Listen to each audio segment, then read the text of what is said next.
Hello and welcome to Media MD, the podcast where each fortnight we prescribe each other a piece of media that we have somehow missed. I'm Ruben Morehouse. And I'm Elliot Diebold. And this week we're in between our watch of Crazy Ex-Girlfriend, so in the meantime we thought we'd bring you a piece of off-week content. And this time we're going to be talking about a show that we have mentioned, I think, many times, like 5 or 6 times on various other episodes, but we've never actually sat down to talk about it. And that show is Harmonquest. Elliot, do you want to give a little summary of what Harmonquest is? Sort of taking inspiration from how Dan Harmon explains it at the start of every episode. It's basically a bunch of people who sit around and play Dungeons and Dragons and try to be funny. Yeah, sure. Short and sweet. It's obviously, I guess if we're doing this as a You May Also Enjoy, it's probably stemming from The Adventure Zone, our episode from last year. Yeah. It's quite similar to The Adventure Zone in it's a comedy D&D thing that's recorded at a kind of panel table. They have an audience that kind of gives weight. But I think the most interesting thing to me about Harmonquest is it's animated, sort of, mostly. Yeah, well, so what they do is they record the episodes and then they sort of ship those recordings off to a company that animates chunks of it, and so the episode sort of swaps between these animations that are showing what the characters are doing, and then it also obviously cuts to the actual people sitting at the table, and it sort of, I think it cuts depending on which view is sort of more relevant to that moment or going to be funnier. Well, I think it's they'll use the animation when they're like in the thick of it, when they're discussing something to help visualize it for the audience. But then they'll often get reaction shots of the rest of the panel when someone says something funny or something like that, just to kind of help it land a bit better. It's an interesting show. So it's called Harmonquest, but the brains behind the show is a man called Spencer Crittenden, who is like the DM of the adventure that they're on. In fact, I even saw an interview with Dan Harmon one time where he said he wishes he could go back and change the name of the show. He's not happy with having named it Harmonquest. Yeah, I think his name is on there as the kind of marketing, rather than implying that it's his baby. So let's talk about what makes this show good. It's pretty easy to compare it to The Adventure Zone, right? Because it is a comedy D&D thing. Although they are kind of stylistically different, or maybe tonally different is the right word. I would say, well, when we're talking about The Adventure Zone, we obviously have to talk about the second series that we're now kind of, or not quite the second series, but now that the main campaign of The Adventure Zone has wrapped up, it has shifted a little bit. But I would say when we first kind of mentioned Harmonquest in relation to The Adventure Zone, Harmonquest is, I think, a show that doesn't worry about story structure that much or even the overarching plot that much. A huge part of that has to do with the fact that every week they have a guest player who's, usually some form of celebrity or something, and that person comes in and they're really only there for that one episode, that 1 week, and then they'll disappear. So it's hard to have too important of a story if you've got those rotating characters like that. You need to build your story around those rotating characters more than the actual story itself. Yeah, which is interesting. It's kind of an interesting thing because it does kind of cheapen the plot in a way where you know that at the end of every episode, or close to the end of every episode, something bad's going to happen to that one character. There have been a couple where they just suddenly die in a quite an unfulfilling way, but sometimes it's more kind of well-structured. I don't know. It feels weird to kind of pick apart the story structure of this show because it is really just about being an improvisational comedy with this kind of animation wrapper around it and this D&D wrapper around it, but really at its core it's just improv comedy. Yeah, I think that's a good summary. Yeah. So it's finished its second season at the moment, right? Yeah. Have you finished the second season? Yeah, I did. The last episode was the one where Kumail came back, right? Well, yes, I read that. I actually haven't finished the second season yet. I'm still partway through it. And I want to kind of talk about this because when I watched the first season, I binged it all in like 2 days, right? Yeah. But the second season, to me, I haven't gotten as into. And I'm not quite sure why. I think if I had to say, it would probably be because it does feel a little bit samey to me, season 2 versus season 1. Yeah, I don't know. What are your thoughts on this? Well, I mean, I actually didn't find myself particularly into either season. Like, having watched both, I obviously don't hate it because I wouldn't be 20 episodes in.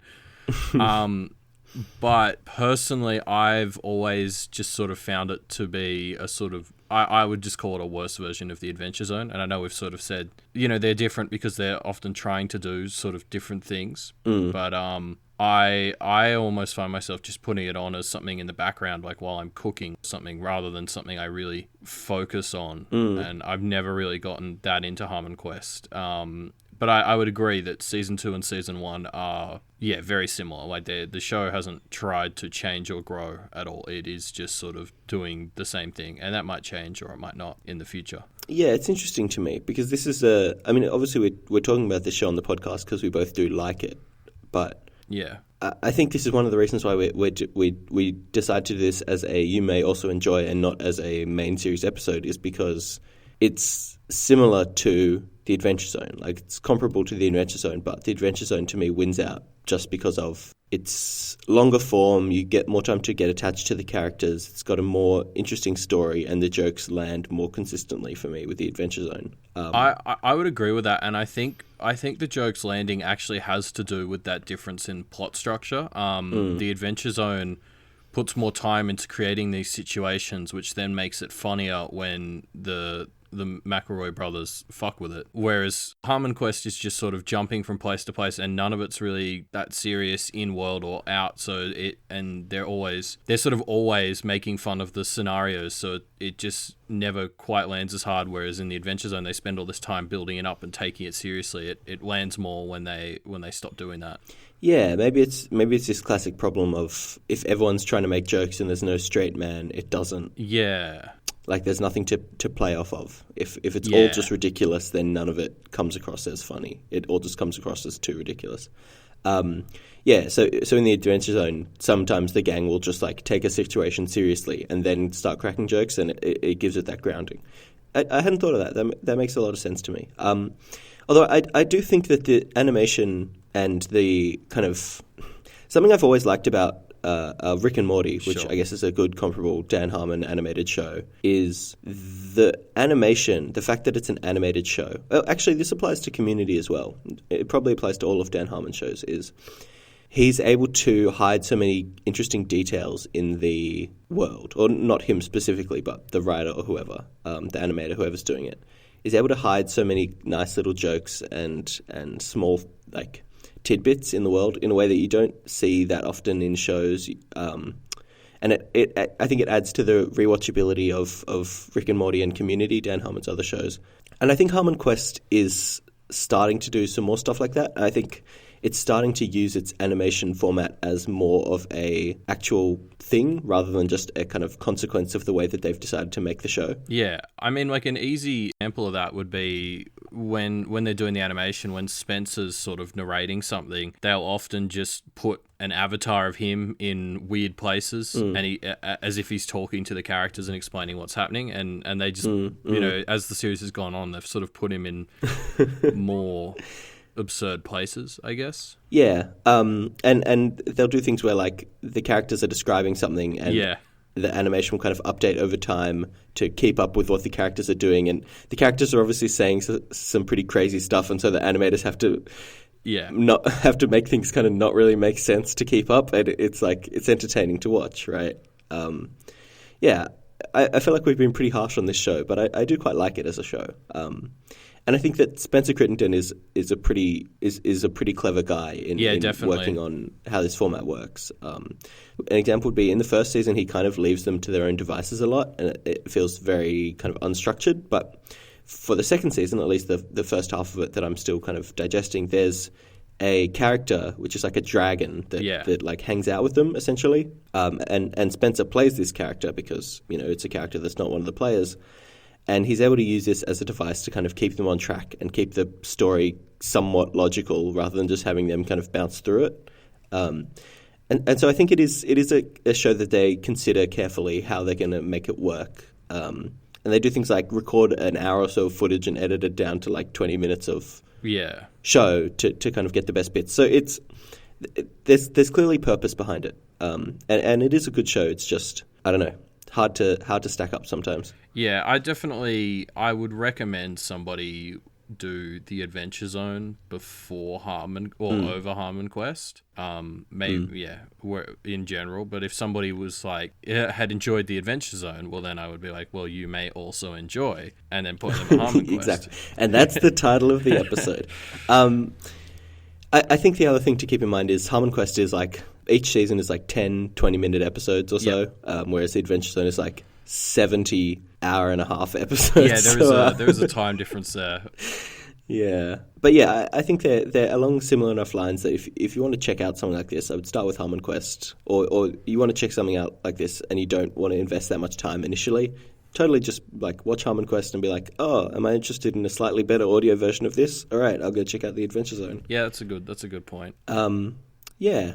Anything else to add about Harmonquest? Well, I guess so. I mean, the other thing that sort of can really affect the quality of Harmonquest episodes is who the guest star is, because they really affect the chemistry of the whole group. Yeah, totally. So, I know something I just noticed is how much more I enjoyed episodes starring comedians or people that I was already familiar with, like Patton Oswalt or Gillian Jacobs or Kumail, and as opposed to ones where they just had somebody I'd never heard of, and even if I looked them up on IMDb during the episode, I had just never seen anything they were in. Never seen any of their stuff, yeah.